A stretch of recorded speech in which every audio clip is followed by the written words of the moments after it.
Sit and Politic, baby. We are here. You see my man Paul here. Go check him out. Paul B. Balcom. That's on Instagram, I believe. And then Balcom B. Paul on Twitter. Flip him the other way. Balcom Paul. If you can't find him, flip him the other way. This is Sit and Politic, baby. Find me, Sit and Politic, on all platforms.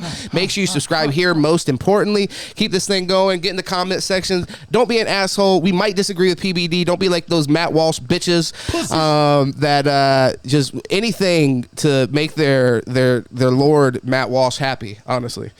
Anything. Yeah, they were showing out for him, screenshot in the chat, bringing it to him. Is this enough? Can I have dinner tonight, please? Pathetic. Anyways, make sure you subscribe, show some love. Today we're going to be reacting to something from PBD Valuetainment channel.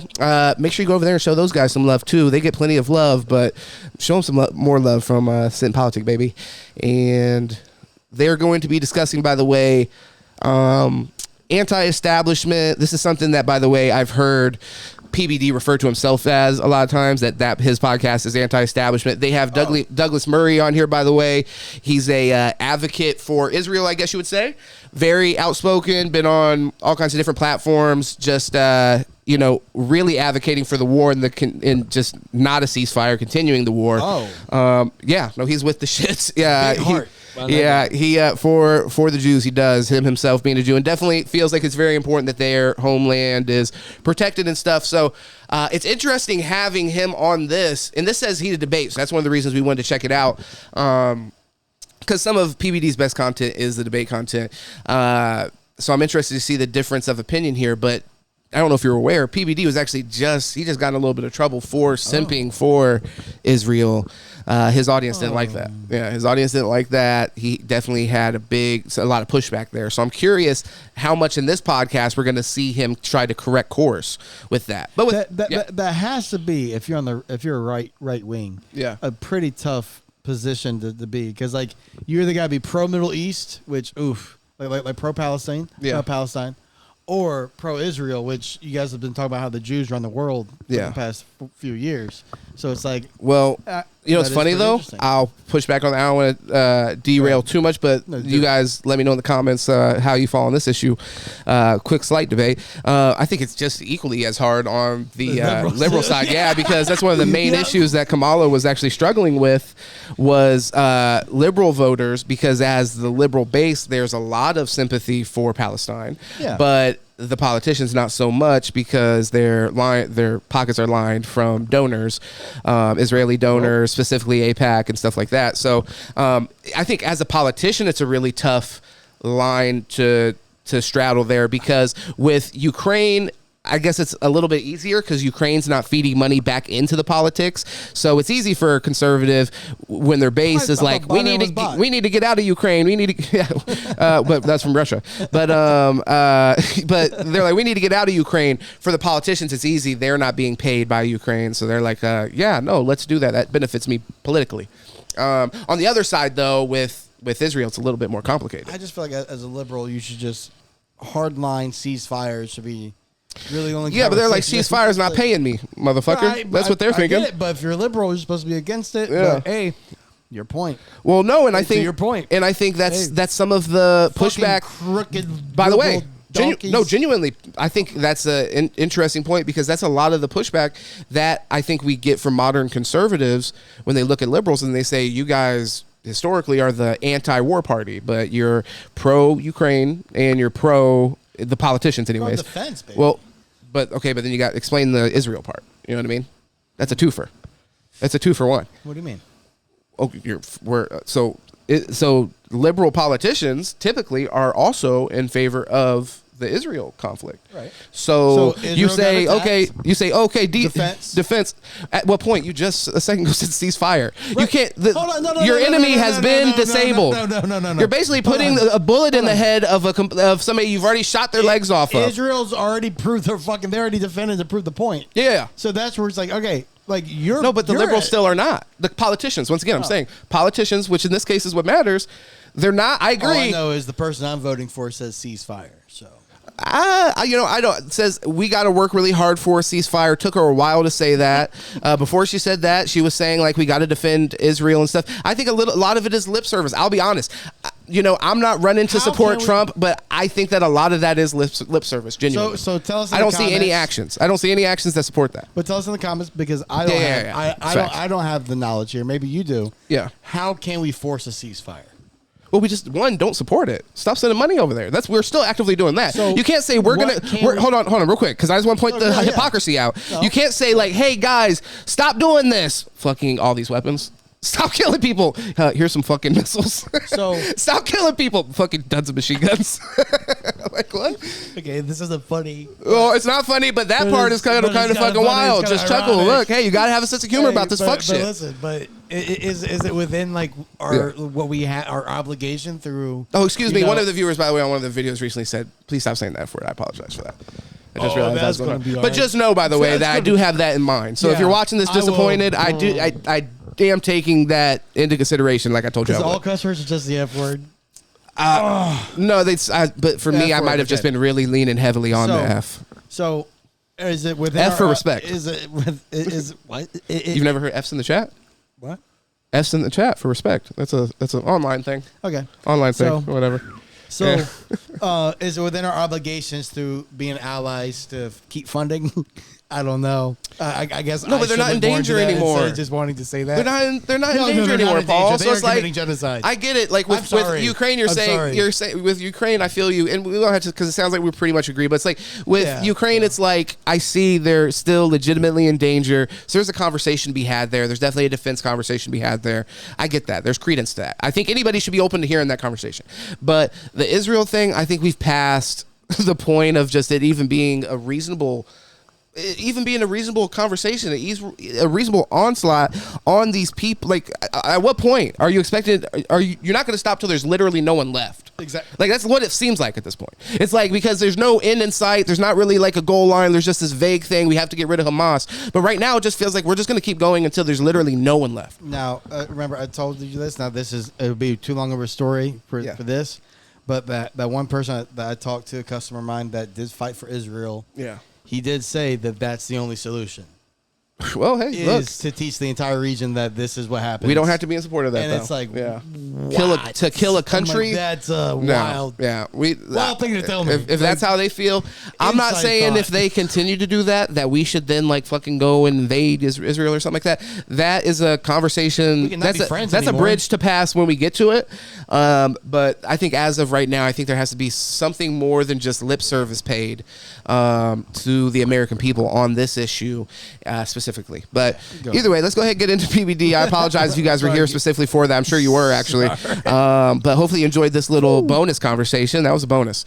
And let's get into it. So who has more power and influence? UK or the entire Jewish community? What, the entire Jewish community in the UK? No, worldwide. Oh, worldwide. Yeah. Well, and the British government, I'd have thought. I mean, if you take out the Israeli government, because they've got all the benefits of a state, but sure, I mean. Hold on, I'm not going to pause it too much at the beginning, but I do want to say this is a light, just do the Jews run the world.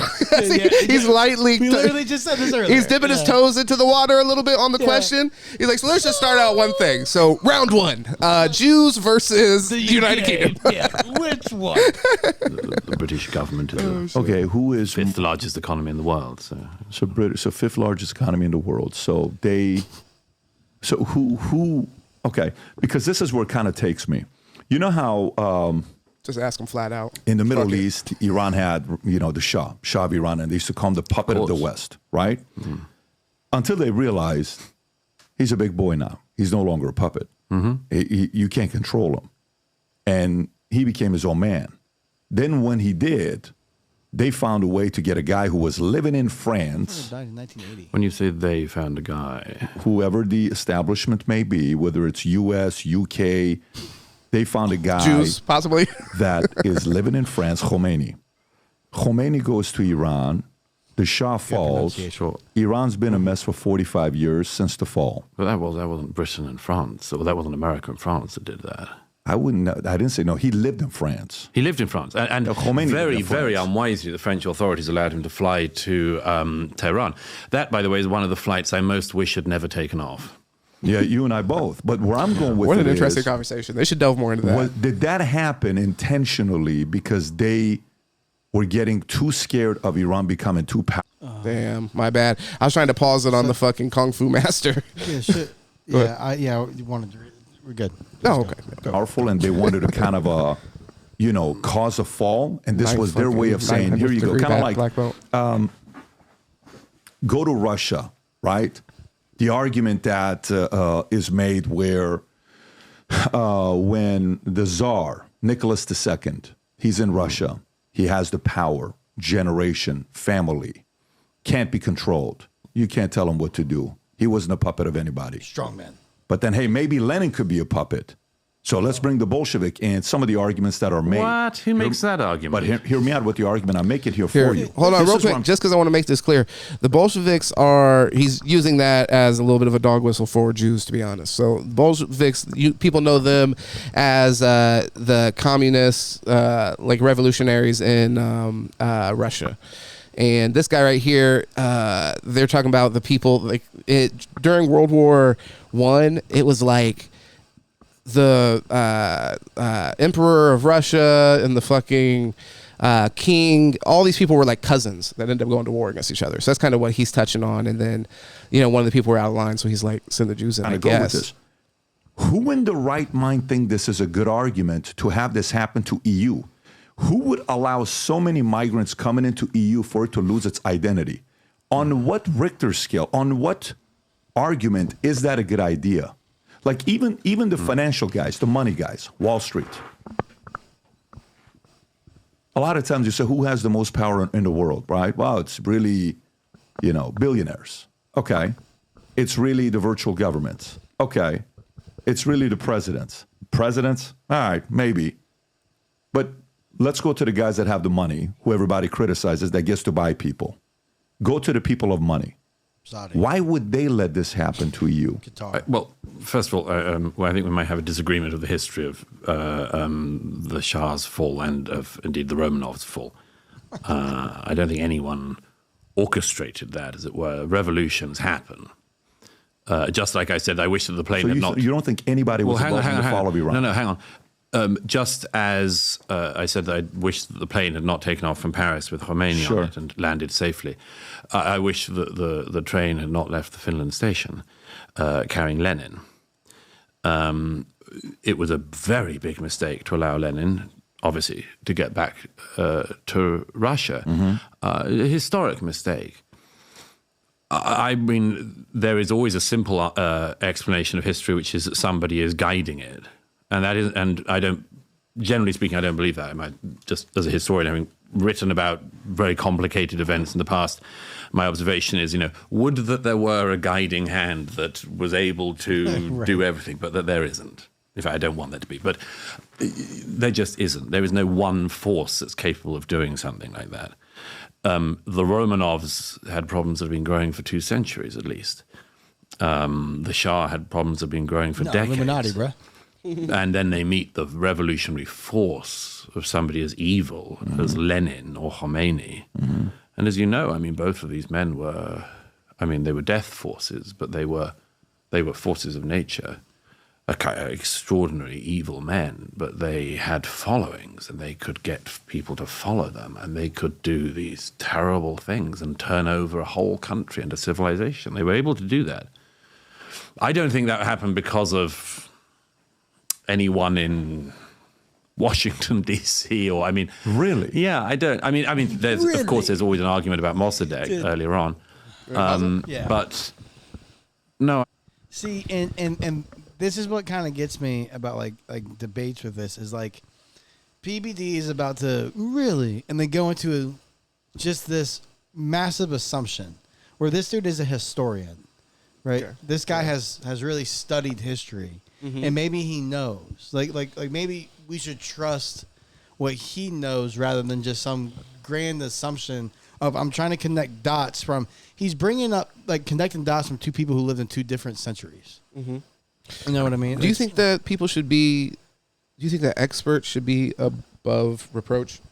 No, of course not. But I think that holding on to some movie idea, fantasy world of everything's connected by this one puppet master that just gets passed on, and we have to get over that when every historian debunks that exact theory. That is kind of how he's making it sound. So I mean, I won't say that's not how he's making it sound, but to make his point make a little bit more sense, we do know that like foreign governments get involved with other governments and cause civil wars, domestic issues with other governments. We know that there's obviously that desire in countries. Yes. So, maybe not an individual person, that, like I said, he is kind of making it seem kind of like movie-like,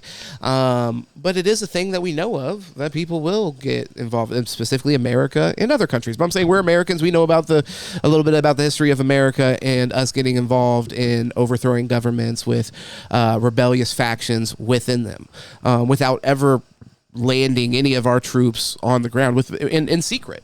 In secret. So even in this case, I'm sure that there's many times that our government's been involved in things like that, and we just don't even know because it was mission success. Actually, you know what I mean. So like for example, my running joke / true hatred for like the princes in Saudi Arabia and Qatar and UAE for Qatar, whatever. Yeah, fuck what Tim Pool and them are talking about. I'm trying to get some of that fucking Saudi money. Hit me up about that. But for them having their hand in every fucking thing in the world, almost as if the world. Let's get in the podcast game, baby. Let's go. Almost as if the world is their sandbox. Sit and Politics, Saudi edition. But at the end of the day, like it is just that they're just investing. It's not that they're literally controlling the world through their investments. Mm-hmm. They're fucking investing, getting rich off it, and then just playing with women and sport cars and fucking RPGs and shit. I'll tell you what, if next week they tune in and I'm sitting here doing this with a tiger instead of you, they know what happened. They know the fucking check cleared. But it's like, I can't wait to see what PBD says. Hopefully on the rebuttal, he tried, like, at least this guy, like, said, no, don't cut me off. But yeah, we're interested to see what that means. I think it's consoling to people. I think there's a consolation to thinking that when these things happen, they happen because somebody, always in the West, by the way, orchestrated that to happen. I think it's a thing of consolation. For instance, if the Western countries wanted endless access to Iranian oil supplies, wasn't a good idea to let Khomeini in. Here, and just real quick, this is just a real quick note, is that, if this was the case and we could just do whatever the fuck we wanted, then, I mean, theoretically, the Israel conflict or Russia wouldn't be invading fucking Ukraine right now. Boom. So if it was all connected like that, then, unless people are just saying it's a complete bullshit shell game and they're in on it, it's like, that would be wild. That'd be wild. Everyone up there is morally corrupt. People thought that the Romanovs were a problem. Who on earth would have thought the Bolsheviks were the solution? Churchill famously said that this was like allowing a bacillus to be released in the society. But going back to what you asked about Europe, again, I mean, when you say where power resides, I mean, power resides in lots of different places, and it oscillates. Sometimes a parliament, for instance, has a lot of power. Sometimes a single member of parliament has a lot of power. Sometimes they don't. Sometimes the parliament doesn't have power. Sometimes, like in the age of social media has power and overtakes the power of politicians, and politicians have to cower from the social media. At other times, it's the other way around. America. Social media companies can be very vulnerable to legislation from government. So there's never a fixed. I don't think there's ever a fixed. That's a naive way of thinking. Holy shit! I don't think my own way of thinking is naive. I'm having this conversation with you. You talk like a big guy, how you process. Literally, that was crazy. He talks like he can knock you out. He does talk like that. I swear to God, bro. He's like, do you ever think that you sound like a child when you talk about these things? You're fucking stupid. And it's like, Yeah, this guy's like, motherfucker, I've studied everything that you're talking about right now. Let me go back to when you're saying, do you believe there's such a thing as an establishment, anti-establishment? Do you believe there's such a thing as, the groups of people of money and power behind closed? So, like his whole naive thing, it kind of like where it sits on me is like your entire premise now is to go off a conspiracy where you yourself have to be naive. Everyone listening to you have to be naive enough to believe that this is all connected and ignore everything that people who have studied all of this history are telling you. So it's just kind of that's where like where we talked earlier off camera about like is he that dumb or is it manipulation of the masses so that way it's for a pander and well and here I want to respond real quick because I don't want to pause this too long, but the I think some of it can be complex. It's like, I think he probably does to a certain degree buy into this, but I think some of it definitely is audience capture, and his audience wants to hear certain conversations and hear certain viewpoints, wants to hear certain pushback. Like I said,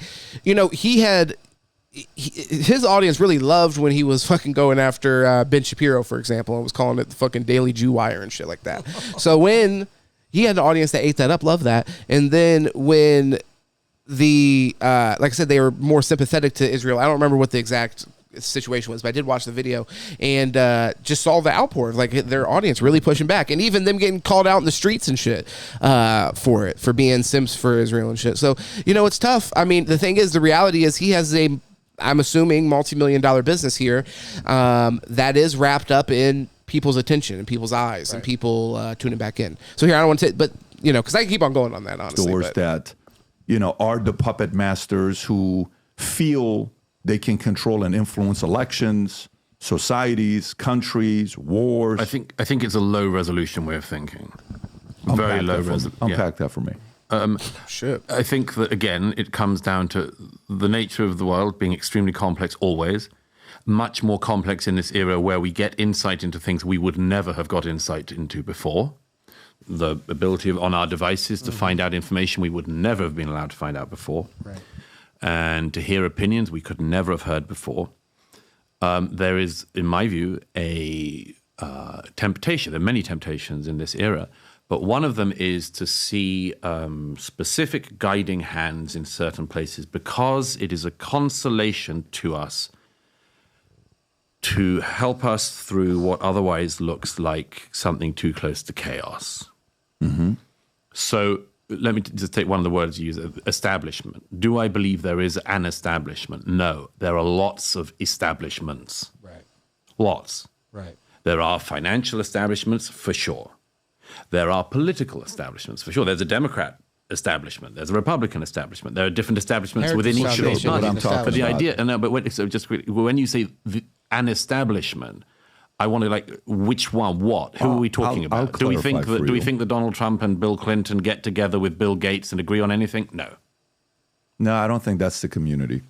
But you think about Bill Clinton and Bill Gates, though. Let's keep it real. Right. In a They've company. had conversations. Who do you meet with PBD? Company, Who do you meet right? with? Yeah, true. You could be a director and doing the work and you're doing your part. Then you could have VPs that are newer VPs that have come. They're hungry. They're doing their things, right?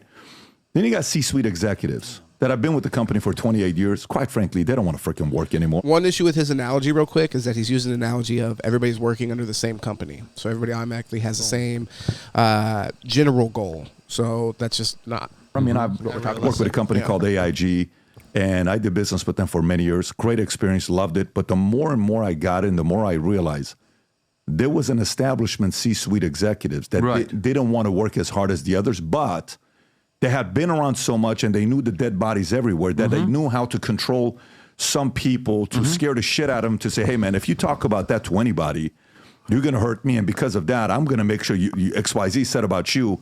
And the establishment of executives in a company, much smaller, have a lot of control for that company to expand. So you'll see a lot of big companies getting smaller because of the establishment C-suites at the top who have been around for 30 years that no longer want the startups to grow. They no longer want to hear about the shit about dreams and what if one day and imagine one day and I want to move up the corporate ladder. I'm going to one day be the CTO, the CEO. Oh, be quiet already, dude. Let me just freaking go golf 3 days a week. That is the establishment of a company filled with executives that can prevent this company from growing.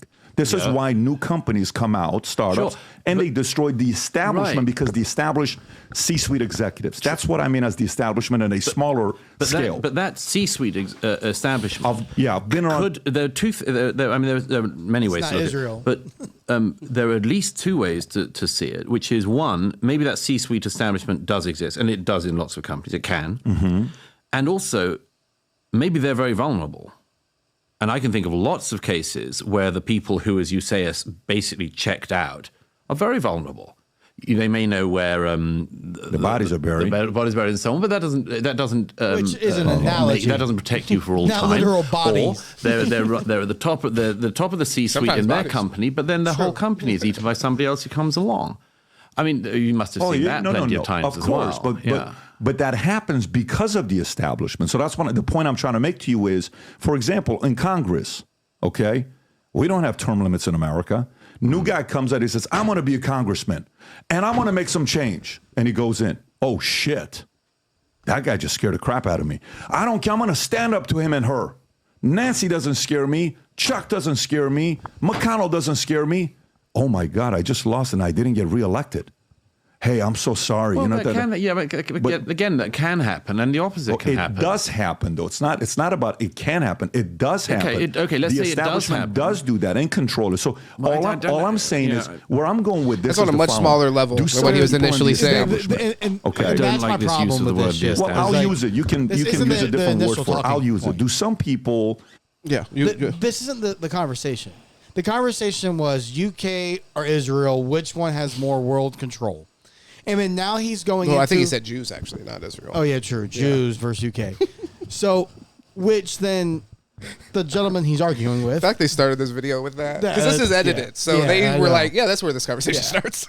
Which the gentleman he's debating with said that, hey, listen, there are multiple groups. Yeah. So now he is taking exactly what he said and debating against him with his own argument as if that was his original argument, and that's not what you were saying at all. Yeah, like that's not what you were getting to. Well, he's definitely making. He started out the conversation by making a grand statement about establishment or whatever, like basically controlling everything, and then now he's whittled his conversation down to the point to where he's having it in like an analogy. Well, not even. He's talking about like, well, look at Congress. Right. It's like, okay, yeah, like this guy already said, like there's a political establishment that exists.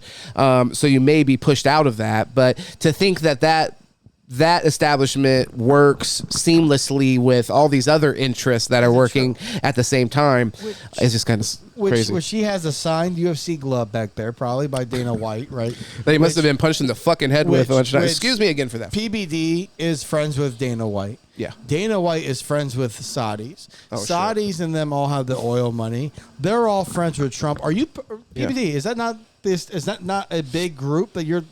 Is that not the same thing? Well, when you know they're all connected. If you talk bad about Trump, that would then put you in bad standing with Dana White and their partners. So then you try to play ball so that way you can then benefit off of them. It's the same thing that he's talking about. Yeah. He's part of the same shit. So then it's like, okay. Well, I mean, I wouldn't see that as the same thing. I don't see that as what he's talking about with the AIG and then the Congress, where maybe in what he's thinking, maybe. Yeah, but I don't think that's what. At least, I mean, you're right. We're far away from what he's talking about. But what Patrick was saying initially, I don't think it would necessarily apply to like Dana White and stuff like that. But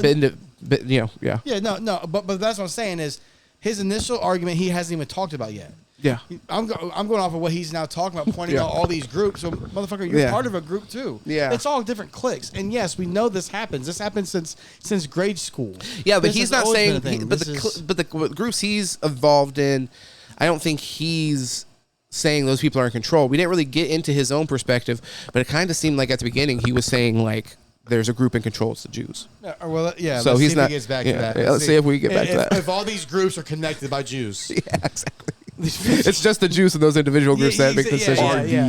They have a lunch every Tuesday. Establishments who are using their tenure for being around and they know where the body's buried.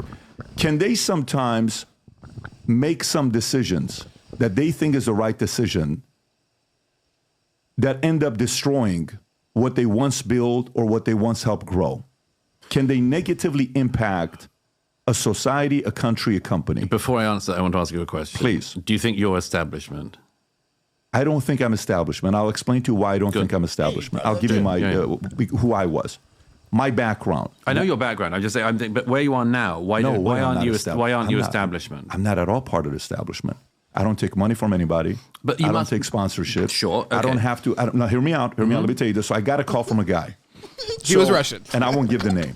But you know who this guy is. His name was Romanov. Maybe you would know who this guy is. In the game of agents, managers, representatives, he's at the top. Okay? Drew Rosenhaus. So, hey, listen. Drew, I'm getting arrested, Drew. If there's ever an interest in shout out to Tyree. wanting to have us represent in the sale or in the partnership of the podcast being with XYZ company to get 100 million here, a couple $100 million here, whatever it is. It was Tenant Media. You got to kind of be careful to not have those types of guests on anymore. I got this call. I'm just telling you, I got this call. Sure. Okay. Here's how the call went. I said, here's the difference. I'm a self-made guy. I made my own money. I came up, had a 1.8 GPA. I don't have a 4-year. I don't have a 2-year. I'm an Army guy. I love numbers. I'm very good with numbers, and I love people. I got into financial services. Somehow, some way, in the insurance industry, they couldn't stand me because I was not a golfer. I'm an insurance industry. I've golfed 18 holes in my life, maybe 5 times. I can't stand golf. What does That's way more than that. Utter agreement. Okay, I'm not. What does that have to do with anything? What is up with these guys? And Biden's got to get thrown into this too. What's up with these guys talking about their golfing? First of all, golf is fucking sick. Golf is a beautiful sport. Okay, but you don't need to talk about it during every fucking conversation we're having. No, and that's the thing is like I don't understand this. He doesn't even do it, and he feels like he has to bring it up. But listen, here's the thing about his 1.8 GPA, okay, and then I don't have a 2-year, don't have a 4-year. But you worked at AIG, got yourself into corporate, and worked your way all the way up the ladder in AIG because you had a military background. When did you get your college background? When did you get your degree? Did you not get a degree? Well, he just said he doesn't. How did you get into financial sales? Espionage spy. Like there has to have been something. You had to get that something. You had to get a certification. Did he just say that he was in that, or do you know that? Well, yeah, he had to been. Oh, I missed that. I missed him saying where he started. Then he got. Then he said he was in insurance sales, but he didn't fit in because he's not a golf guy. Remember? They couldn't stand me because I didn't play golf. Every guy plays golf. Who wants to fucking go hang out with their fucking coworkers after work? You fucking insurance people are psychos. Not me, bro. Let me get away from these fucking maniacs. I work with my family and I love them. But oh, there you go. Yeah. Are you good? Right, cool. That guy, I don't have the patience for golf, so I will caddy for you and we can have a nice cigar. But I'm not like, I can't believe I'm listening to this. That's not me. So nothing about my profile of being in the financial industry was the ideal guy. Then there is disruption. Then we have market share. Then we grow. Now we have enemies behind closed doors. I'm losing insurance carriers. I'm losing contract. They're playing games. The guys that have been around for 30 years who have a nice, sweet little business, don't like a guy like me coming in. They're making my life a living hell, and I'm still not caving at them. And then eventually we sold the business, and then I came to start my own company now. We're media consulting, all the stuff that we're doing. Yesterday we had an event. We ran this man out of the insurance business. 6,000 people in the room. Crazy. We had Dwayne "The Rock" Johnson, and people showing up from 100-plus countries, executives, founders, private equity guys, VCs. And they're coming in, and we're not sitting there saying, hey, I owe this guy, better do this, or else that guy, this guy. I don't do well with that. So all I'm saying is, you asked me the question, I'm giving you the establishment side. I sit there and I think about who the hell, even with the people that have the money, did he answer the question? The only way this could be happening is because somebody's allowing for this to happen. Establishment. Somebody at the top has to be allowing for this to happen because they think it may be a good idea or there's a deceptive idea, reasoning behind it. Okay, let me, first of all, to say again, when it comes to your own example, I can imagine somebody, as with me, accusing you of being part of an establishment. An establishment. Yeah, that's what I'm saying. Not the establishment, because what I'm saying is I don't think that there is the establishment. I think there is. In a country. I think there are establishments. No, but I think... And I know, by the way, what people say about it is, oh my God, he's covering up for the establishment. I just don't, as I say, I think that there are different establishments and different gatekeepers in different industries. This guy's establishment is far. There's different industries that are But it'd be perfectly possible if I was a guy who was down on his luck somewhere in the US and I wasn't on the ladder yet and I wasn't doing so well, I might well look at your CV and think, oh, he's part of the establishment. Or an establishment, at least. An establishment is different than the establishment. No, but again, somebody could easily say, end up pushing you that way. My point is, I don't think that the parameter... Real quick, but the problem with Patrick, he's refusing to debate on his level. This guy's completely, like, he completely refuses to really acknowledge that there is this establishment that Patrick's not willing to kind of get away from. Right. You know, he keeps on saying, I don't believe in that. There's these establishments. And he's like, well, there is the establishment. And what kills me about that is, but Patrick just went over the exact mini establishments that he's talking about. So it's like, you know that he's right in what he's saying, but now you want to then still say, well, no, but then a bigger establishment. Yeah. Because that is the establishment. And it's like, well, yeah, he's even touching on like kind of the establishment of insurance. These people that were already established were trying to force me out because I was a new up and coming insurance company or whatever. Yeah, threat to them. It's threat to that establishment. So yeah, I mean, I think he is kind of acknowledging this guy's premise by just even kind of going through his life story. Because obviously when you did reach the top of insurance or whatever you did, I'm pretty sure that you realized like, oh, well, this isn't connected to fucking this or that, you know what I mean? I'm not now meeting with the head of the I don't know, car industry. Maybe you would be, but I don't know. Like you can think of many things where it's like you're just not like you're not planning. You know, you're not coming up with plays with these other industries and stuff. It's not like senator didn't come knock on the door now.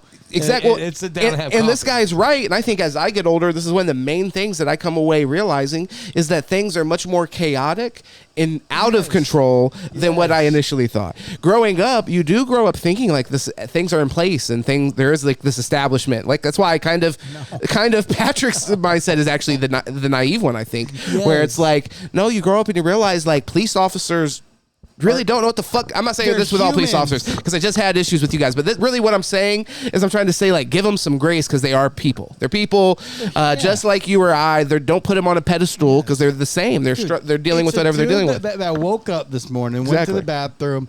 He tried to wake his kid up for school. His kid gave him an attitude. And then him and his wife just fought last night over something stupid. Now he went to work. Now he's putting you face down on the fucking ground. He's got his knee on your fucking neck. He just argued with his boy. You know, he's in a bad mood. And then you said, fuck you. Yeah. You said, I'm not giving you my license. Yeah. But crazy shit. He's like, no, I'm in control. I'm in control. He's a human, right? Now, again, that's where we say good people should be cops, bad people should not. Yeah. But that's where, we should look at it as individuals. People act individually. They are their own people. They're their own grown-ups. Mm-hmm. But yes, they can be in cliques. They can be in groups. They can be best friends. Yeah. You can have the realtors always get together in New York and then sit there and say, hey, we're going to manipulate the market like this. And that's where the government should, be mommy and daddy come in and say, no. Sure. In that case, you're actually right. There are times where these small establishments are corrupt and they do move in kind of the way that, Patrick is fearful of, where it's like, they end up having like bad motivations and they act on them.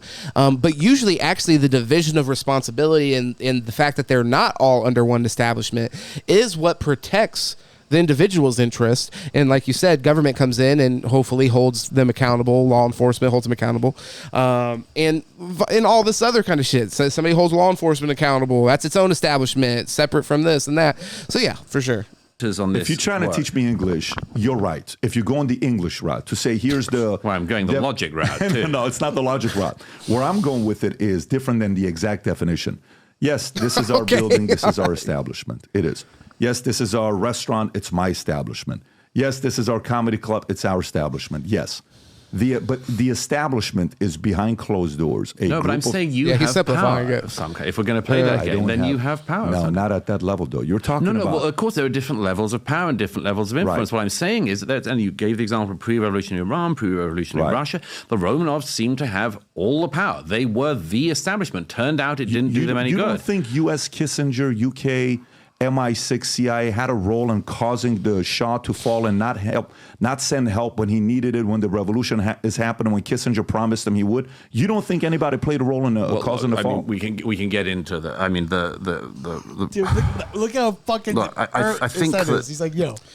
You will probably know your history of '79 better than me, although you were also not. How old were you in '79? I was born in '78, but I was born in. I lived there 11 years, 10 and a half years. Yeah. And of course, in Iran is, of course, one of the countries in the world that, if you're British, is most flattering because the Iranians still think the British run the world. It's very nice very nice for Well, you did for Iran for many years. You had British Petroleum, you had the oil, the whole contract. Sure. But there's always been a lot of belief in the sort of hidden hand of the power of the Brits. To this day, a lot of the Iranian press still suggests that America is only doing what Britain tells it to do. Again, deeply flattering to anyone who's British, but not true. I don't think that...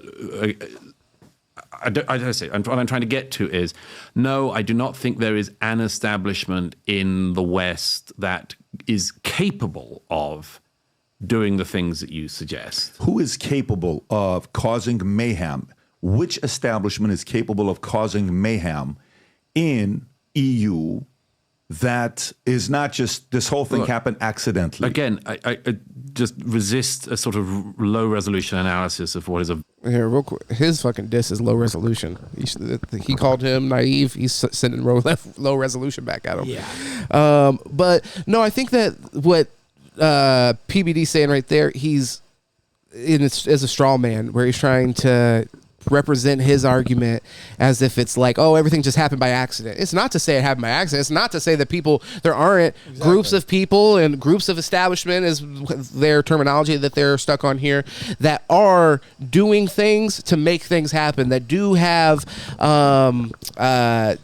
goals. So there are those things moving, and they are moving with purpose. It's not by accident. Nobody's saying that it's completely by accident. It's just saying it's not all interwoven. Right. Yeah. Listen, there are thousands of years of millions of people's of individual nuances that have led into each of these things happening. Sure. There are some things that are connected, and there are some, yes, like you said earlier, like this country working with this country to do this. Sure. But as far as the in depth that PBD and some conspiracy theorists like theories suggest is just factually incorrect. Yeah. Well, and he's unwilling to deal in the nuance. He's saying it's either there's the shadow government that is completely in control of everything and makes every move, or it's completely chaos and nothing is controlled by anybody and everything just has happened by happenstance. Right. And I mean, even if there's not somebody that's like, hey, I want absolute world domination, there are still people, like there's people that are like, I want to own the entire fucking market share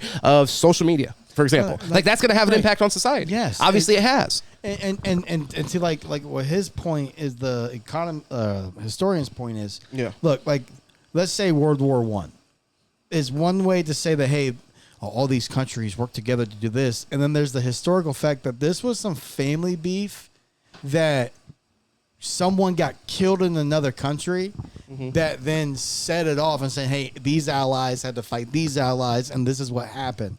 And it was nothing more than like centuries worth of family fucking drama that hit its head. Again, we have a president, a candidate, that when he was president was in a Twitter beef and then sent a fucking missile to a general and hit him. If Iran wanted to retaliate, it then would have been a war. And it's not that, hey, Trump is in the establishment. It's that he was fucking mad at someone, acted emotional, and killed them based off of whatever the fuck he wanted. And then that consequentially started a war. Yeah. So it's like, I don't understand where people just stop at the whole, it all has to be connected with one entity versus like what he's trying to say is like, buddy, you yourself admit, because that's the thing, like you constantly have these conversations and like we'll admit to it all. We'll admit that, hey, in the music world, you have X, Y, and Z that they control. They're the gatekeepers. Now, I guess, are you saying that those people are controlled by the Jews? That there's one entity that controls them and that controls the movie industry? I don't know. I mean, I think he kind of is saying that, to be honest. Very complex and potentially lethal problem. I would love it if it was the case, and I've had so many people who've tried to argue this to me since Strange Death came out. I'd love it if it was the case that there was a document from the establishment in the EU that explained its border policies in the last 60 years, let's say. There just isn't. I'll tell you what I think has happened. Very, very straightforward human explanation. The borders started to open after the Second World War. They invited in what were called guest workers, the Gastarbeiter program in Germany, mainly people from Turkey. They asked them in, invited them in, because there was a need to reconstruct Europe after the war. There was an assumption, Angela Merkel herself said this in 2010, there was an assumption that the migrants would go home after they'd arrived.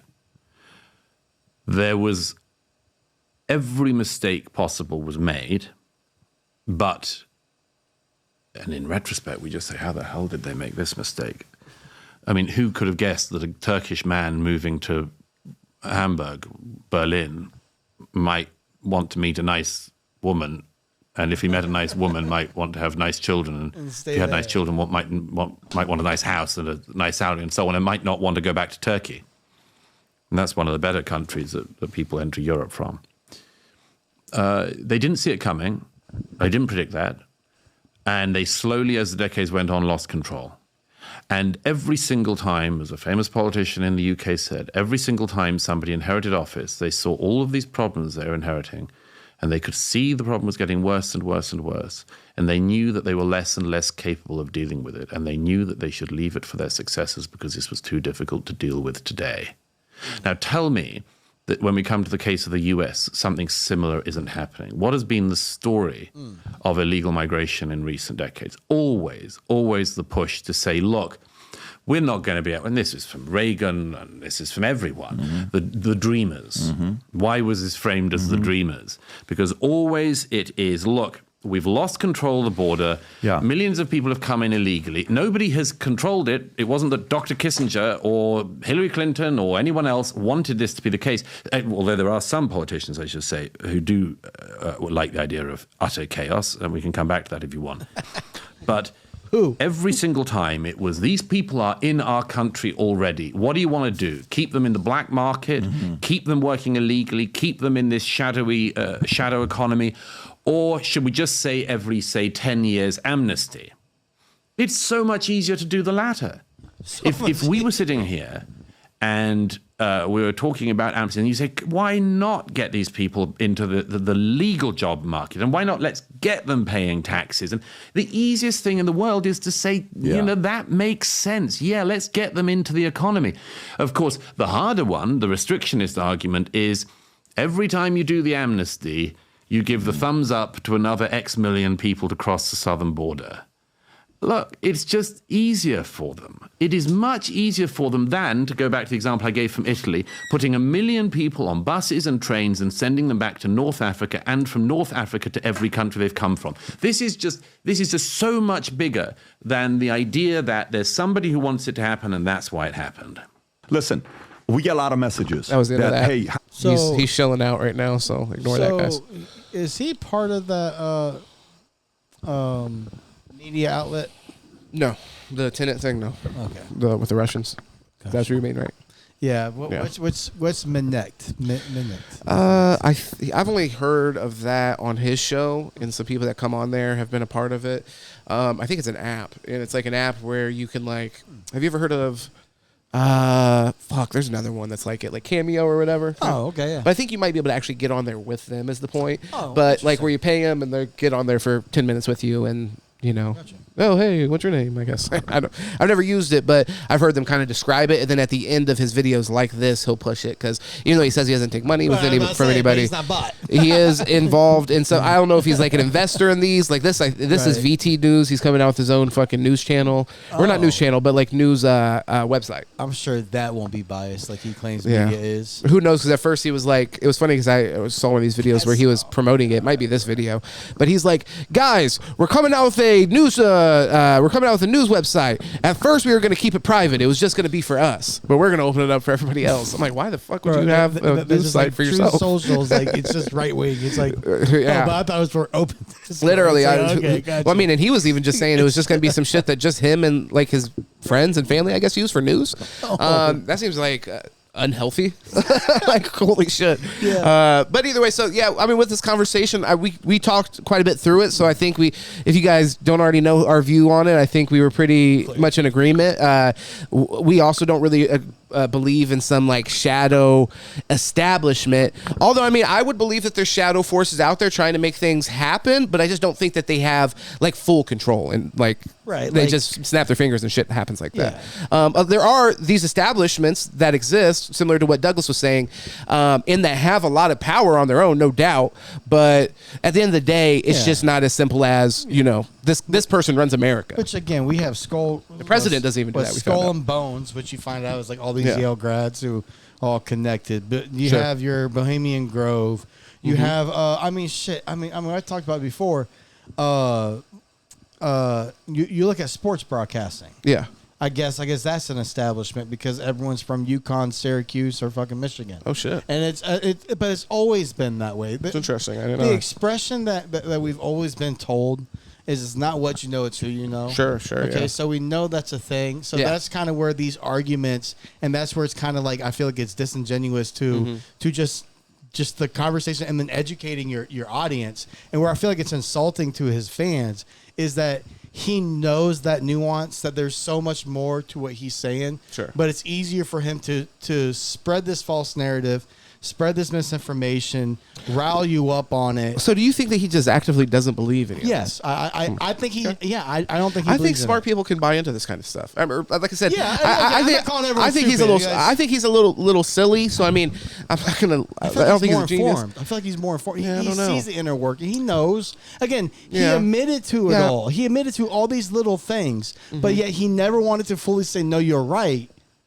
But I also know he just said, "Yeah, but no, it's this big one." But yet, throughout all of what he was saying, was in agreement with. He might not have been able to say what he really wanted to say. That's what it seemed like to me. Oh yeah, because the establishment. He wanted to say Jews. He wanted to say Jews. I think, but Jews. He tried really at the Nike, beginning. Apple, Facebook, all Jews. But at the beginning, he was kind of tiptoeing around it, and then I think they got away from that, and I think there wasn't a real clear way to bring it back to the Jews specifically, without just saying like, "Hey, dude, the Jews run everything. Just stop it. Just stop it." And check his fucking 23andMe. But Paul B. Balcom B. Paul, go find him. Go look him up on Twitter, especially. Great content on there. Great takes. We'll definitely have him back again for more of these. If you don't already know, Paul's one of the best guys in the whole fucking world that we have come through on the pod, man. Yeah, definitely always has real, honest opinions and shoots it straight. And then also, you know me, James here, so go check me out on Sit and Politic, though, everywhere. Sit and Politic, all platforms. Specifically, Twitter is a good way to get in contact with me, and Instagram. Any kind of collaborations, just want to say, hey, I appreciate the show, hop in the comments. If you're trying to offer me a big bag from Saudi Arabia, you know, go ahead and hit me up on Instagram or Twitter. We could do it there. We can make it a secret conversation. I'll make sure to embed the link and all that kind of shit like you guys like. But either way, we'll see you next time. Sit and Politic. We're out.